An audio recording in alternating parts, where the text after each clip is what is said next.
انسانوں کے نام افزار ریحان۔ جناح ثالث کی اگلی انتخابی کامیابی۔ ہمارے لوگ بالعموم ظاہر پرست ہوتے ہیں، حقائق کا پیشگی ادراک کرنے کی بجائے اس وقت مانتے یا اعتراف کرتے ہیں جب وہ حقائق سچ سے ٹکراتے ہیں، اور بہت سے ایسے بھی ہوتے ہیں جو خواب میں اپنے انگوٹھے سے شہد چوستے ہیں اور پھر جگتے ہی بار بار اسی انگوٹھے کو منہ کی طرف لاتے اور مایوس ہوتے رہتے ہیں۔ ہمارے ایک کھلاڑی کا معاملہ بھی ان دنوں کچھ اسی نوعیت کا ہے۔ وہ بیچارہ نہ تو شعوری طور پر ایسی کوئی خاص قابلیت و صلاحیت رکھتا ہے اور نہ سیاسی حکمت و دنائی کی کوئی فطری طبیعت و تربیت پائی ہے۔ کھلاڑی زیادہ تر جسمانی طور پر فٹ، تنومند و توانا اور خوبصورت خد و خال کے مالک نوجوان ہوتے ہیں، لیکن ذہنی و شعوری طور پر قدرے کھلنڈرے یعنی سوچ بچات یا تعلیم و ادب سے کوئی خاص رجحان، میلان یا تعلق نہیں ہوتا۔ یہی وجہ ہے کہ وہ ظاہری یا فوری طور پر بہت سو کو ضرور اپیل یا اٹریکٹ کرتے ہیں، لیکن ان دا لانگ رن کسی ذہین انسان کا ان کے ساتھ تا دیر رہنا مشکل ہوتا ہے۔ دنیا میں دیکھا یہ گیا ہے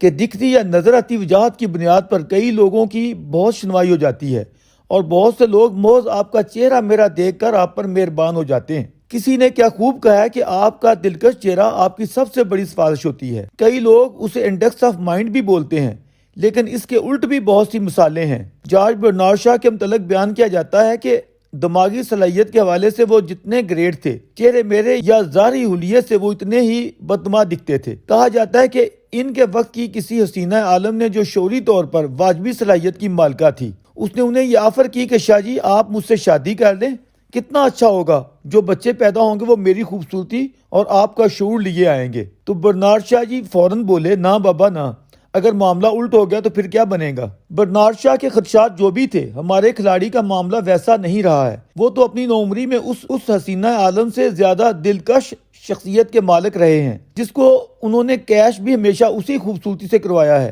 مغرب کی ایلیٹ کلاس میں اونچا و پاپولر مقام حاصل کرنے سے لے کر کرکٹ میں اپنے لیے بہترین جگہ بنانے تک ان کے جسمانی خد و خال ہمیشہ ان کی معاونت کرتے چلے آ رہے ہیں۔ بہت سی معزز خواتین آج بھی اس پرانے والے کھلاڑی کی الفت میں ان کے جلسوں کی رونق بڑھانے پہنچ جاتی ہیں۔ ان کی مقبولیت کے قصے آج بھی زبان زدے عوام و خاص ہیں۔ ایک لڑکی میڈیا کے سامنے بغیر کسی جھجک یا شرمندگی کے کھلے بندوں یہ کہتی سنائی دیتی ہے کہ یہ جو ہمارا لیڈر ہے، میری امی بھی اسے اتنا پسند کرتی ہے کہ وہ اس سے شادی کی خواہش مند ہے۔ پوچھا جاتا ہے کہ اتنی بڑی بات کہہ رہی ہو، کہیں تمہارے ابا کو اس پر اعتراض نہ ہو، تو وہ فوراً بولتی ہے نہیں، اگر خان صاحب مان جائیں تو میری امی کے ان سے شادی کرنے پر میرے ابا کو کوئی اعتراض نہیں ہوگا، بلکہ وہ بھی خوش ہوں گے۔ اس کے عملی مظاہرے وہ کر بھی چکے ہیں۔ اس طرح کے مزید حقائق سے اگر آپ نے آگاہی حاصل کرنی ہے تو میڈم ریحام خان کی لکھی کتاب پڑھ لیں۔ اس ایک واقعہ سے بہت کچھ اخذ کیا جا سکتا ہے۔ ان کی تمام تر شادیوں یا معاشروں کی تفصیلات کے حقائق کو اس کی مطابقت میں جانچا و پرکھا جا سکتا ہے، بالخصوص پنکی پیرنی کی شادی کو، اور شاید اسی ناروا الفت کی وجہ سے دوہرے تیرے چہروں کے ساتھ وہ ایک نو کا آرٹسٹ یا ایکٹر بھی دکھتا ہے۔ درویش جیسے کسی مہربان نے اس کے ذہن میں یہ بات ڈال دی ہے یا پکی کر کے بٹھا دی ہے کہ تو جناح ثانی یا ثالث ہے، تیرے اندر وہ تمام کی تمام خصوصیات جو بدرجہ اتم موجود ہیں جو جناح میں تھیں۔ جس طرح انہوں نے اپنی سیاست کو بلندیوں پر لے جانے کے لیے اسے گہرا مذہبی ٹچ دیا، اسی طرح تو بھی اسلامی ٹچ دے، اسی طرح کی تقاریر کر۔ سچائی کے ساتھ جائزہ لیا جائے تو یہ بات غلط بھی نہیں ہے، بلکہ بڑی حد تک مبنی بر حقائق ہے۔ کوئی شک نہیں کہ جناح اپنے وقت کا تیکھے نین نقوش والا بڑا سمارٹ نوجوان تھا، جس میں آگے بڑھنے اور رتبہ بلند تر حاصل کرنے کی بے پناہ امنگ تھی۔ اگرچہ پڑھنے لکھنے سے زیادہ سروکار نہیں تھا، صرف اپنی وکالت اور کیسز کی جیت کے لیے قانونی کتابوں کے مخصوص و مطلوب حصوں کی ارکریزی کرتے تھے۔ ہمارے موجودہ قائد ثانی جنہیں درویش تو جناح ثالث کہتا ہے، اس لیے کہ جناح ثانی بھٹو صاحب تھے، وہ بھی کچھ اسی نوعیت کے ہینڈسم اور اٹریکٹیو پرسنالٹی کے مالک تھے، اور ان میں بھی قائد اول والی قریباً تمام خوبیاں یا خصوصیات پوری دانائیوں کے ساتھ جلوہ گر تھیں۔ انہوں نے بھی اپنی سیاسی کامیابی کے لیے یا مقام بلند حاصل کرنے کے لیے مذہبی ٹچ، مسالہ، تڑکا یا چورن خوب استعمال فرمایا، اور ان کا یہ جادو آج بھی قائد اول کی طرح عامۃ الناس پر چھایا ہوا ہے۔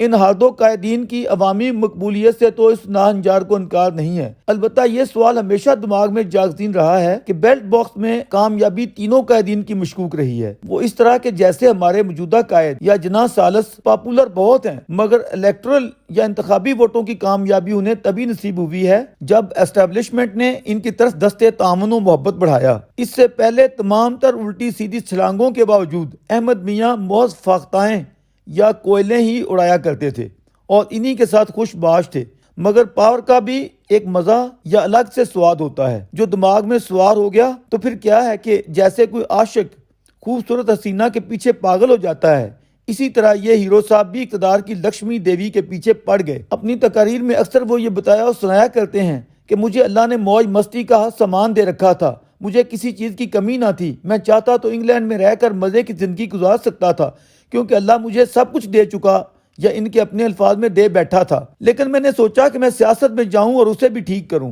پھر اللہ نے میری ایسی ٹریننگ کی جیسی وہ اپنے نبیوں کی کرتا ہے، اور پھر جس طرح اللہ اپنے نبیوں کو کہتا ہے کہ میرا پیغام لے کر باہر نکلو، اسی طرح پی ٹی آئی کے کارکنوں میں تم لوگوں سے کہتا ہوں کہ میرا پیغام لے کر باہر نکلو۔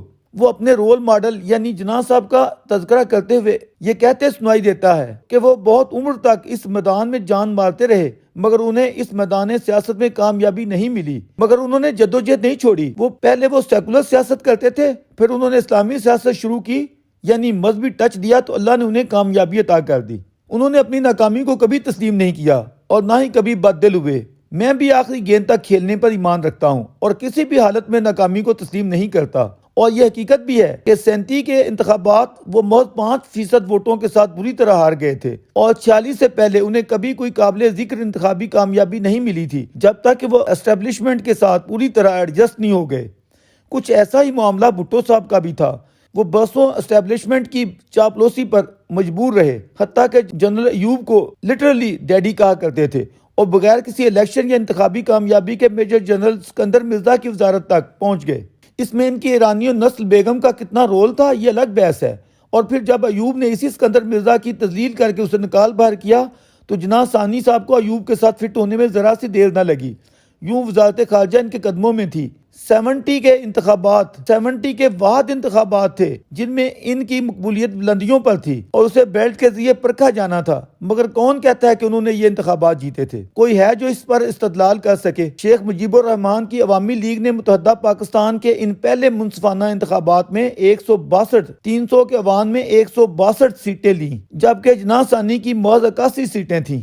جمہوری لحاظ سے ایک ملک رکھتے ہوئے بھٹو کا وزیر اعظم بننا ناممکن تھا، سوائے اس کے کہ ملک کو توڑ کر 2 ملک بنا دیے جاتے، ادھر تم اور ادھر ہم کا اصول منوایا جاتا۔ شاید 47 میں بھی کوئی اسی طرح کی صورتحال تھی، اور 18 میں بھی اگر اسٹیبلشمنٹ نواز شریف کو ہرانے کے لیے آخری حد تک نہ جاتی تو جناح ثالث کے لیے جیتنا ناممکن تھا۔